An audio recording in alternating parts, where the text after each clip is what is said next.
What's up everybody, and welcome back to the Med Gym for another Technique Tuesday. I'm David Drinks and I'm back here with you for another important technique video. And this week we're going to be a little shorter, but we're going to focus on an important technique point to clean up your squat. Check it out.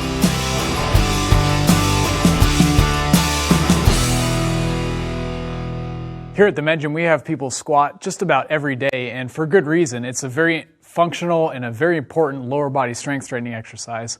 However, we typically see some pretty common flaws when it comes to exercise technique and squat technique. And when it comes to a squat and doing it properly, one of the biggest things we want to focus on is proper knee alignment so that we're saving the knees, we're not throwing the knees under the bus as we go through a squat exercise. So a squat is a great exercise, as I mentioned, to build functional lower body strength. So we get a lot of good quad and hip strength, amongst other things, as we go through squatting. However, a lot of times as we have new clients come in the gym and we go through a squat with them, we see one common flaw, which is the knees tend to dive inside of the feet as they go into the squat. So really important to avoid that technique flaw. If your knees are diving inside your feet as you go down into a squat, number one, you're not utilizing your hip muscles very well. You're not using the hips to drive the knees out and keep the knees stable. But number two, you're also putting a lot of pressure on the medial side, the inside part of the knee, where a lot of people tend to ultimately develop knee pain over the course of time. So in order to avoid that, we want to do a couple things. The first thing that's pretty basic is that we can just have the focus being on spreading the knees out, driving the knees apart as you go down into a squat. So that way we're actively recruiting the hip muscles to drive the knees apart. We're not letting them roll in as we go down. One challenge we run into, however, as we try to get people to clean up their squat form and not let the knees roll in, is that sometimes just saying drive your knees apart, engage your hips, isn't enough to teach them the proper squat form.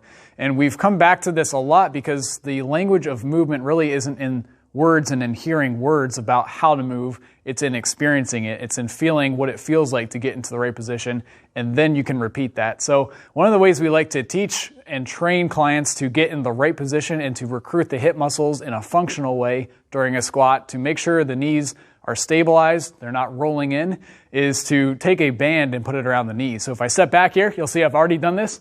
Take a little bit of a mini band, or you could also take a TheraBand or anything that you have handy and just put it right around the knees. It doesn't have to be a lot of resistance, just enough to encourage a little bit of the rolling in, actually. It's going to drive your knees together, and all you have to do is press against that band as you squat down. So it gives you a little bit of that reactive feedback that you have something to press out against. So as I squat down now, I have a little resistance, and all I got to do on the way down and on the way up is maintain some resistance against that band. And that's going to start teaching me now how to resist the rolling in at the knees and make sure that I'm stabilizing from the hips down to the feet and promoting good squat form. Once we go ahead and clean up that knee movement and not letting the knees roll in as you go for the squat, we start to maybe put a band around your knees for a day, 2 days, maybe sometimes it's a week or 2 weeks, and you start to get a feel for what that proper squat technique looks like and what it feels like. Then you can repeat it. Then we don't have to always squat with a band around our knees,